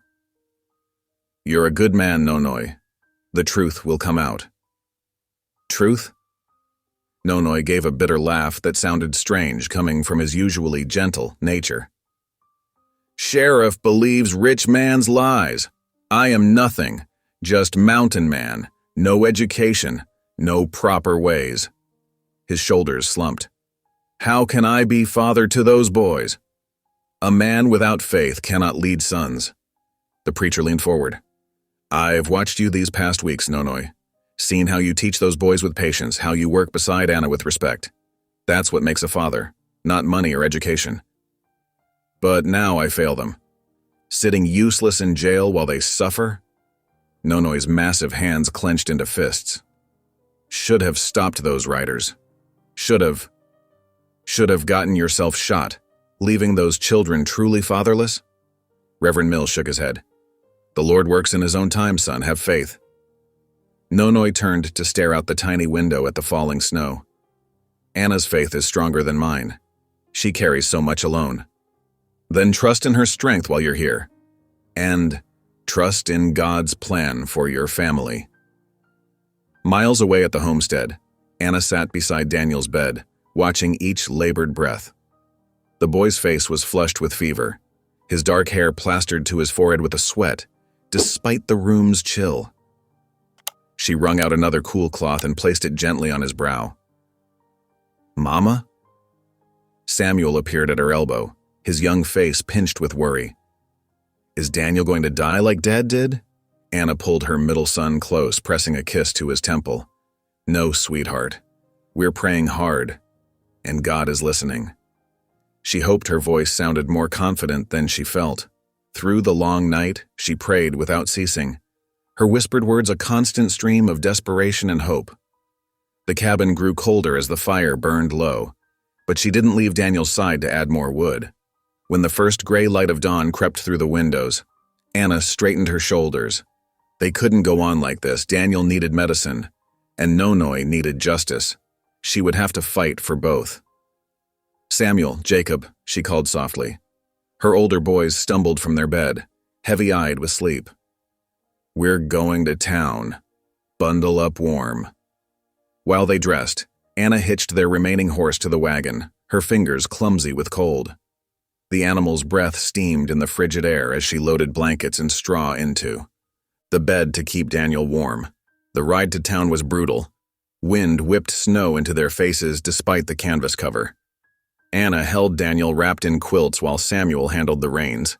The 7-year-old was too light for such responsibility, but she had no choice. When they finally reached town, Anna carried Daniel to the doctor's office first.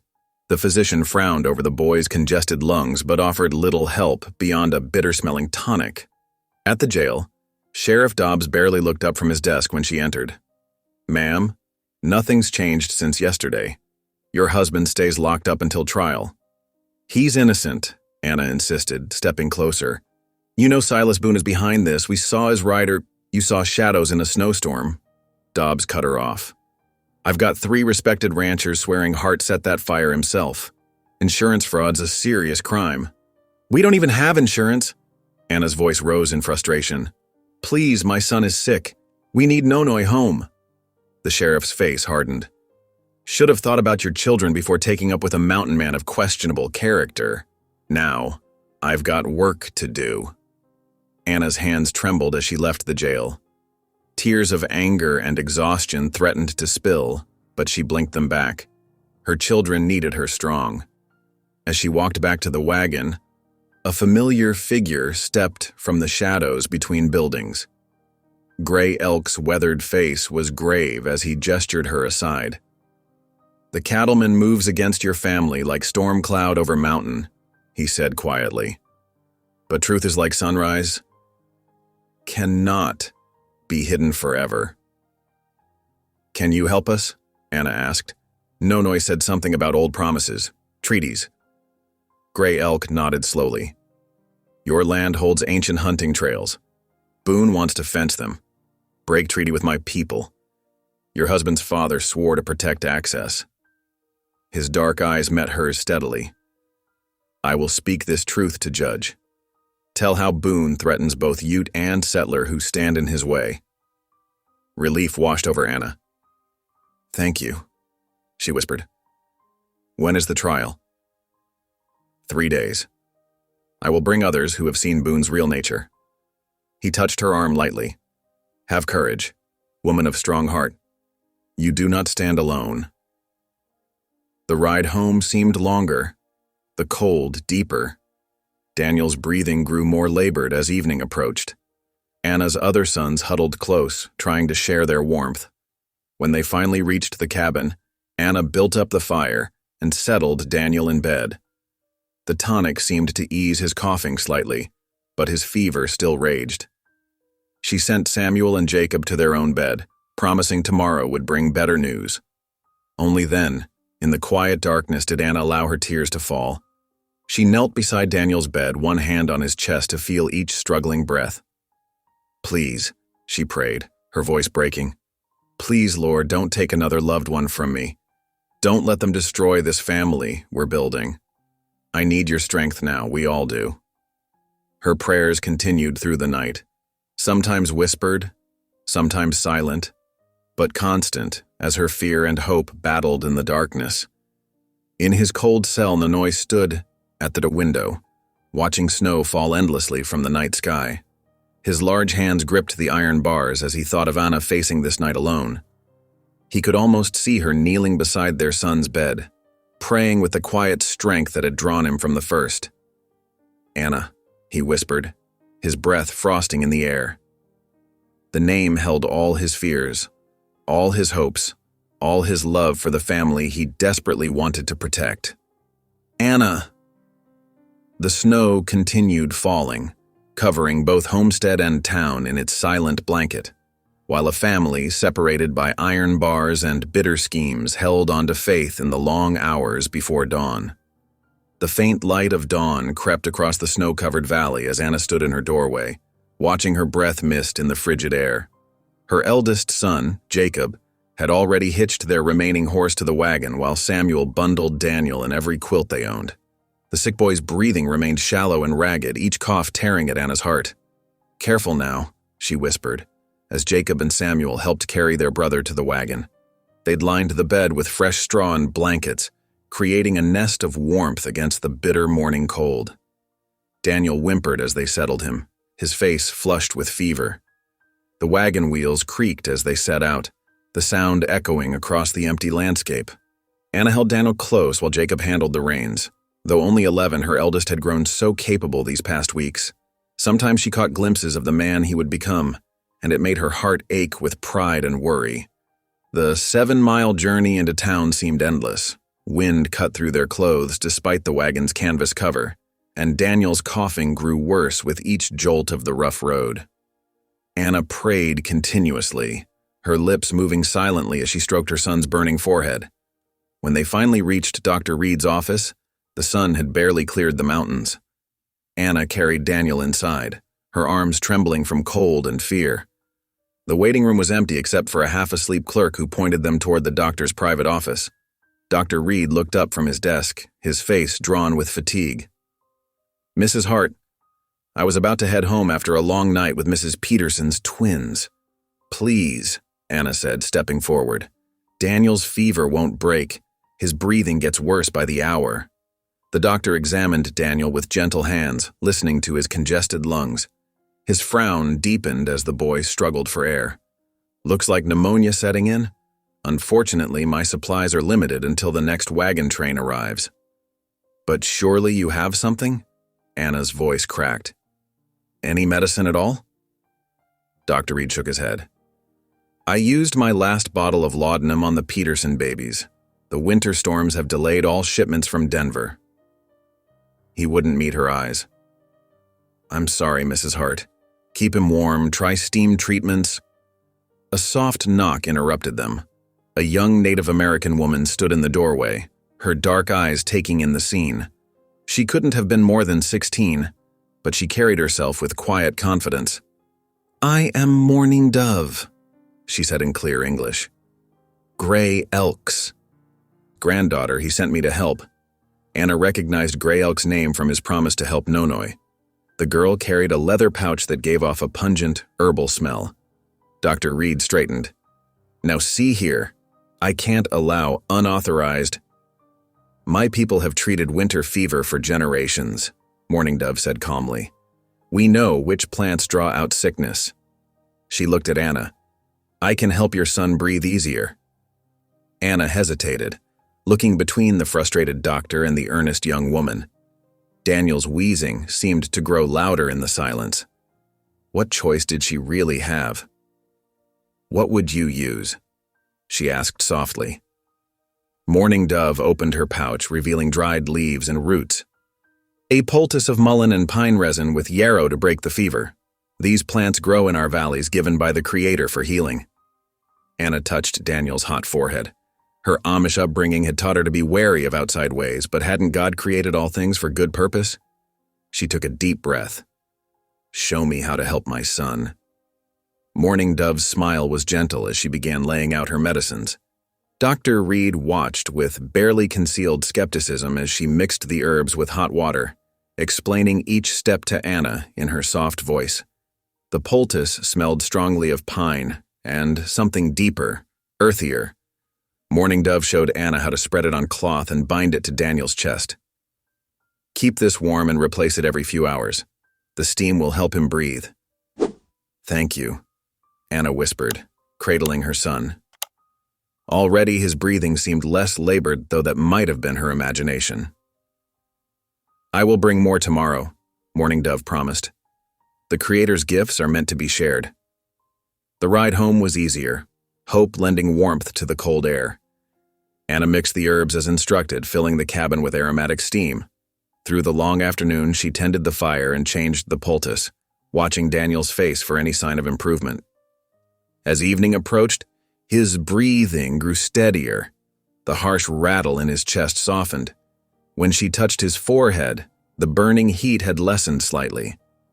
Anna's tears of relief fell silently as she thanked God for sending help through unexpected hands. Meanwhile, in his jail cell, Nonoi paced the narrow space like a caged bear. 7 steps one way, 7 steps back. The walls seemed to close in more with each passing hour. He had never been confined before. The mountain man in him craved open sky and endless horizons. But it wasn't the confinement that truly tortured him. It was not knowing how Daniel fared, not being there to help Anna tend their sick child. Their child. The thought stopped him mid-stride. When had he started thinking of Anna's sons as his own? Nonoi sank onto the thin cot, his large frame making it creak. The emptiness of the cell pressed in around him until he could barely breathe. For the first time in years, words of prayer rose unbidden to his lips. "Lord," he whispered hoarsely, "I ain't much for talking to you. Been angry too long about Pa dying, about promises broken. But them boys need help now. Anna needs help." His voice grew stronger. "Take my strength if you must, but give it to them. Let Daniel breathe easy again. Let Anna know she ain't alone." "Amen," came a quiet voice. Nonoi looked up to see Reverend Mills standing outside his cell. The preacher's kind eyes held understanding. "Good to hear you talking to the Lord again, son. He's been waiting. Don't know if he listens to the likes of me anymore. He never stopped listening, Nonoi. And neither have I." The preacher gripped the cell bars. "I've watched you these past weeks, seen how you've helped that family heal. I'll testify to that in court. Tell the judge what kind of man you really are." Before Nonoi could respond, boot heels clicked on the wooden floor. Silas Boone appeared, his expensive coat dusted with snow. The cattleman's smile was cold as he tipped his hat mockingly toward the cell. "Enjoying the accommodations, Hart?" Better get used to them. Judge Matthews owes me several favors. He chuckled. Though I might be persuaded to drop the charges, if your wife agrees to sell that worthless piece of land. Nonoy's hands clenched into fists, but he forced himself to stay silent. The preacher stepped between them. The Lord sees all, Mr. Boone. Even in darkness, truth finds light. Save your sermons, Reverend. Business is business. Boone strode out, his laughter echoing. Back at the cabin, Anna tended Daniel through the night. By morning, his fever had dropped notably. His breathing, while still congested, came easier. When Morning Dove arrived with fresh herbs, Anna clasped her hands in gratitude. "He's better," she said, tears shining. "Your medicine saved him." The young woman smiled. "The Creator's medicine. We are all his children, meant to help each other." Anna nodded, thinking of the walls between their communities. Walls built of fear and misunderstanding. Yet here they stood, two women from different worlds, united in healing a sick child. As evening approached again, Anna finished her chores and lit the oil lamp. She placed it carefully in the window facing town, its warm glow piercing the gathering darkness. 7 miles away, she knew Nonoy could see it from his cell. A beacon of hope, a promise that his family waited. She touched the cold glass, remembering the strength of his hands, the gentleness of his heart. "Hold on," she whispered. "We're still fighting." The lamp burned steady through the night, a single point of light in the vast darkness, carrying her love and determination across the snowy miles between them. Dawn broke cold and clear over the small Colorado town. Frost glazed the courthouse windows as townsfolk hurried inside, stamping snow from their boots. The wooden benches creaked under the weight of settlers, merchants, and ranchers, all eager to witness the trial of Nonoy Hart. Anna sat in the front row, her 3 boys huddled close. Daniel, still pale from his illness, leaned against her shoulder. The morning sun filtered through clouded glass, casting weak light on the scarred wooden floors. Her hands trembled slightly as she smoothed her plain black dress, but her chin remained high. The door opened with a heavy groan, and Sheriff Dobbs led Nonoy in, chains clinking with each step. 2 weeks in jail had left shadows under his eyes, but he walked tall, his quiet dignity unchanged. His gaze found Anna immediately, warming with relief when he saw Daniel sitting up. Judge Matthews entered, his black robes sweeping behind him. The elderly man's face was deeply lined, weathered by years of frontier justice. He settled behind the massive oak desk, adjusting his wire-rimmed spectacles. "Court is now in session," the bailiff announced. "The people versus Nonoy Hart, charged with arson and attempted insurance fraud." Silas Boone rose from his seat, boots gleaming. He had traded his usual ranchwear for a fine suit, though his smile remained predatory. 3 rough-looking men followed him to the witness stand. "Your Honor," Boone began smoothly, "I have witnesses who saw Hart near the barn that night, carrying a lantern. Good men, honest workers." One by one, the men testified, their stories suspiciously similar. Each claimed to have spotted Nonoy walking toward the barn just before the fire started. Anna's heart sank as she watched the judge taking careful notes. When the last witness finished, Anna could stay silent no longer. She stood, her voice carrying clearly through the hushed room. "Your Honor, I request permission to speak." The judge peered at her over his spectacles. "You are the defendant's wife." "I am." Anna lifted her chin. "And I know my husband's innocence as surely as I know my own heart." "Proceed, Mrs. Hart." Anna walked to the front, conscious of every eye upon her. Her plain dress and prayer cap marked her as different, but her voice rang with conviction. "My husband was with me that night, tending our sick son. We smelled smoke together, ran to save our animals together." She turned to face the crowded room. "Nonoy Hart is a man of few words, but deep faith. He has brought love and strength to my family when we had nothing. He would never destroy what we've built. Murmurs rippled through the courthouse. Several women nodded, having seen how Nonoi cared for Anna's boys. Gray Elk rose next, his silver hair gleaming in the pale sunlight. He moved with dignified grace to stand beside Anna. "I too must speak," he said, his English clear and measured. "This land holds ancient promises Nonoi's father made treaty with my people, ensuring safe passage through hunting grounds. These lands," he gestured toward Boone, "that this man seeks to control." The elder withdrew a folded document from his leather vest. "Here is the treaty, signed 20 winters ago. If Cattleman Boone claims this land, both Amish and Ute lose their rights." His dark eyes swept the room. "Who benefits from burning the barn? Not Nonoi Hart, who honors his father's word." The judge accepted the treaty, examining the faded signatures. Boone shifted uncomfortably in his expensive boots. Reverend Mills stepped forward next, his worn Bible clutched to his chest. "Your Honor, I've watched Nonoi Hart these past months, seen him teach children, repair fences, attend worship with reverence. This is not a man who destroys. He builds. He heals." The preacher's voice strengthened. "The good book tells us. We shall know them by their fruits. I've seen the fruits of Nonoi's character, and they are good." More townsfolk nodded. The judge turned his stern gaze to Sheriff Dobbs, who had grown increasingly pale. "Sheriff, you arrested Hart based on what evidence?" Dobbs tugged at his collar. Sweat beaded on his forehead despite the room's chill. His eyes darted to Boone, then away. "Well, Your Honor, He swallowed hard. "The truth is, I was instructed to arrest him. Paid to do it." Gasps erupted through the courthouse. The judge's gavel cracked sharply. "Paid? By whom?" The sheriff's shoulders slumped. "Mr. Boone, Your Honor.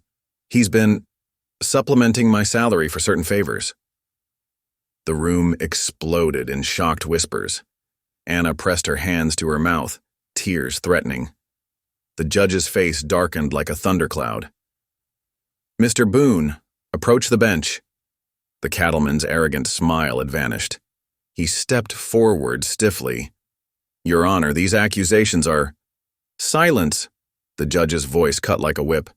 "Sheriff Dobbs has just confessed to accepting bribes. Do you deny orchestrating this false arrest?" Boone's face reddened.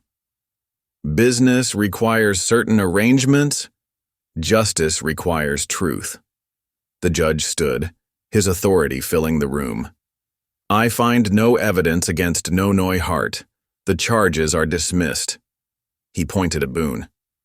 "You, sir, will face investigation for corruption and conspiracy." The gavel struck with finality. "Bailiff, release Mr. Hart immediately." The chains fell away with a clatter. Anna rushed forward, her boys close behind. Nonoi caught her in his powerful arms, holding her as if he'd never let go. Tears froze on her cheeks in the cold air streaming through the open courthouse door. "Thank you," she whispered against his chest. "Thank you for staying strong." Their sons crowded around, pulling at Nonoi's coat. He knelt down, gathering them close. Daniel's breathing was still slightly labored, but his smile shone bright as summer. Nonoi lifted him gently, cradling the boy against his broad shoulder. "Home now," he murmured, his deep voice rough with emotion. "Time to go home." They walked out into the winter morning together, a family made stronger by trial. Their wagon waited, frost glinting on the wooden seat. As Nonoi helped them climb in, the clouds parted overhead. Sudden sunlight poured down, turning the snow-covered street to diamond brilliance. Anna sat close to her husband as he took up the reins. Their shoulders touched, sharing warmth. Behind them, their sons huddled under thick blankets, Daniel's head resting on his brother's shoulder. The wagon wheels creaked as they started the journey home, leaving the courthouse and its darkness behind. Golden light bathed the snowy landscape, making every crystal sparkle like hope renewed. Anna slipped her hand into Nonoi's larger one, feeling the strength and gentleness there. Together they drove toward their homestead, toward the future they would build with faith, love, and justice finally served. Back at the homestead, Nonoi rushed through the cabin door, cradling Daniel against his chest. The boy's breathing still came in shallow gasps, but his. Eyes flickered with recognition. Anna quickly cleared the kitchen table while her other sons hovered anxiously nearby. Nonoi laid Daniel down gently, his large hands trembling as he reached for the leather pouch of Ute medicine. The pungent scent of herbs filled the air as he carefully mixed the remedy with warm water, just as Gray Elk's granddaughter had shown them. "Here, son," he murmured, lifting Daniel's head to help him drink. "Small sips now." The hours crept by like molasses in winter. Anna kept the fire stoked high, watching as Nonoi refused to leave Daniel's side. By evening, the wheeze in the boy's chest began to soften. When Daniel's eyes finally opened clear and bright, Anna's legs nearly buckled with relief. She reached for Nonoi's hand, squeezing it tight. "Thank you," she whispered, tears spilling down her cheeks. "Thank God for sending you to us." A knock at the door startled them. Outside stood Mrs. Miller from the general store, arms laden with bread and preserves. Behind her, a steady stream of neighbors arrived through the falling snow, townsfolk carrying stew pots, Ute families bringing dried meat and herbs, fellow Amish with fresh milk and butter. "We heard about the court," Mrs. Miller said warmly. "Thought you could use some help getting back on your feet." The cabin soon hummed with quiet conversation and the clink of spoons against bowls. Lamplight cast a golden glow as different languages and customs mingled around the hearth. Someone started a hymn, and voices rose in harmony, English words weaving with Amish, German, and Ute prayer songs. Anna's heart swelled as she watched Nonoi settle into his chair by the fire, her younger boys scrambling onto his knees. Daniel sat propped against his shoulder, color returning to his cheeks. The sight of them together, this gentle giant and her sons, broke down the last walls around her heart. Later, after the visitors had gone and the boys were tucked into bed, Anna found Nonoi adding wood to the dying fire. "I was so afraid to love again," she admitted softly. "After losing Joseph." Nonoi turned to her, his eyes reflecting the firelight. "Love's not fear," he said simply. "Love's faith." He opened his arms, and Anna stepped into his embrace. Outside, snow fell in peaceful silence as they held each other close, two hearts finally whole. Silas Boone slammed his fist on the saloon table, making the glasses rattle. His face burned with the shame of defeat. Three of his riders sat across from him, shifting uncomfortably in their chairs. "You yellow-bellied cowards gonna turn tail now?" he snarled, but his words lacked their usual sting. The courtroom humiliation had stripped away his power, like winter wind peeling bark from a dead tree. "Reckon we best be moving on," one rider mumbled, standing up. "Ain't no profit in fighting the whole town." The others followed, leaving Boone alone with his bitter whiskey and broken schemes. Outside, the sound of hammers rang across the valley. Nonoi stood amid the ruins of the burned barn, marking timber with quiet authority. Ute men worked alongside settler neighbors, their skilled hands turning pine logs into sturdy beams. Women from town hauled stones for the foundation, while Anna's boys scurried between workers, carrying water and tools. "Never seen such a gathering," the preacher remarked, watching Amish, settler, and Ute families laboring side by side. Gray Elk nodded in agreement, his weathered face peaceful as he guided younger men in setting posts. Anna moved among the workers, offering bread and hot coffee. Her heart swelled watching Nonoi demonstrate proper notching techniques to her eldest son. The giant of a man who had once hidden from crowds now led without raising his voice, earning respect through patient teaching and steady work. By afternoon, the preacher called everyone to gather. "Let us bless this frame," he announced, "not just as shelter for animals, but as proof that God's people can build bridges stronger than any hatred." Heads bowed as prayers rose in 3 languages. When sunset painted the sky golden, solid walls stood where ashes had been. Inside Anna's cabin, 36 people squeezed around makeshift tables. The aroma of venison stew mingled with fresh bread and coffee. Children played together in corners while adults shared plates and stories. Anna found Nonoi by the hearth, his eyes bright with quiet joy. "Who would have thought," she whispered, watching their diverse gathering. "God truly can turn ashes into blessings." Nonoi's large hand enveloped hers, his smile shy but certain. Around them, the cabin hummed with the warmth of newfound unity, stronger than any winter storm. The first morning of 1880 dawned bright and cold, the sun casting diamond sparkles across unblemished snow. Anna pulled her shawl tight as she and Nonoi walked the fence line of their homestead. Their boots crunched in perfect rhythm through the fresh powder. "Here," Noni said, pointing to a sheltered slope. "Good soil for spring wheat." His large hand sketched the shape of future fields in the air.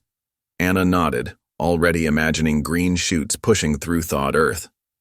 The boys could help plant. They're stronger now. Pride warmed her voice. The crunch of approaching footsteps made them turn. Gray elk appeared through the trees, his breath forming clouds in the crystal air. He carried a rolled piece of parchment. "The treaties are confirmed," he announced, his tone carrying both relief and gravity. "Your land, our shared hunting grounds, they will remain protected." He held out the document to Nonoi. Nonoi's fingers trembled slightly as he accepted it. "My father's word will stand," he said quietly. "These trails will stay open for your people, always." They walked back toward the cabin together, discussing boundaries and seasons. The sound of excited young voices carried across the snow. "Dad, come see!" Anna's youngest called out, bouncing on his toes. All three boys crowded around Nonoi, pulling him toward a careful arrangement of twine and branches. "We made it ourselves," the eldest explained proudly.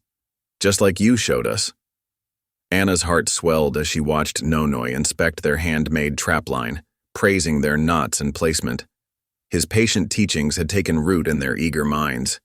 That evening, lamplight warmed the cabin's wooden walls. Anna's clear voice rose and fell, reading familiar verses while her family gathered close. The boys nestled against Nonoi's broad frame, their eyes heavy with contentment. Her youngest son drifted to sleep in Nonoi's lap, small fingers curled in the fabric of his shirt. Nonoi met Anna's gaze across the flickering light. "They're mine now," he whispered, his voice rough with emotion. Tears welled in Anna's eyes as she smiled back at him. Her desperate plea at the auction months ago had brought her more than just a protector. It had given her sons a true father and her heart a faithful companion. Late February brought hints of spring to the Colorado Valley. Morning sunlight caught the dripping icicles, turning frozen streams into ribbons of silver. Patches of earth emerged through thinning snow like promises of renewal. Anna stood at the cabin door, watching her boys help Nonoi hitch the wagon for their weekly trip to town. Their movements were sure now, familiar with the routine of working together. She smiled at how naturally they followed his quiet instructions. "Mama, the eggs are packed," her youngest called, carefully settling the last basket of fresh eggs beside the milk jugs. The wagon wheels cut through slush as they made their way down the muddy road. Anna held the reins, while Nonoi pointed out fresh deer tracks to the boys, their excited whispers carrying on the cool breeze. In town, neighbors waved warmly as they unloaded their goods. The general store owner's wife embraced Anna like a sister. "Your butter sold out last week," she said, squeezing Anna's hand. "We've been blessed by your family joining our community." Through the store window, they spotted Silas Boone mounting his horse. The once mighty cattleman sat slouched in his saddle, his face drawn and bitter. Without a word or backward glance, he rode slowly out of town, defeat visible in every line of his body. Evening found them back at the homestead, where Nonoi climbed the barn's new roof. "Last shingle!" he called down, hammering it firmly into place. The structure stood proud and strong, a testament to community rebuilt. "Supper's ready!"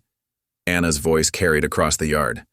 Her family gathered around the worn table, steam rising from bowls of hearty stew. Lamplight cast a golden glow on their faces as they bowed their heads. "Dear Lord," Anna prayed, her voice clear and grateful. "Thank you for second chances, for bringing us together as family, for showing us that faith bears fruit in its season." Nonoy's large hand found hers under the table. "You asked me for 3 sons by winter," he whispered, his deep voice tender. "God gave them to us. Through faith." Later, as snow fell softly outside their window, Anna read from the worn Bible.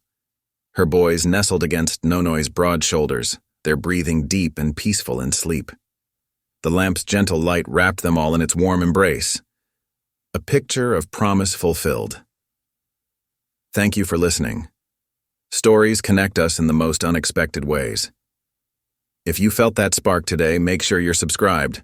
I share a new one daily, and the next might change your day.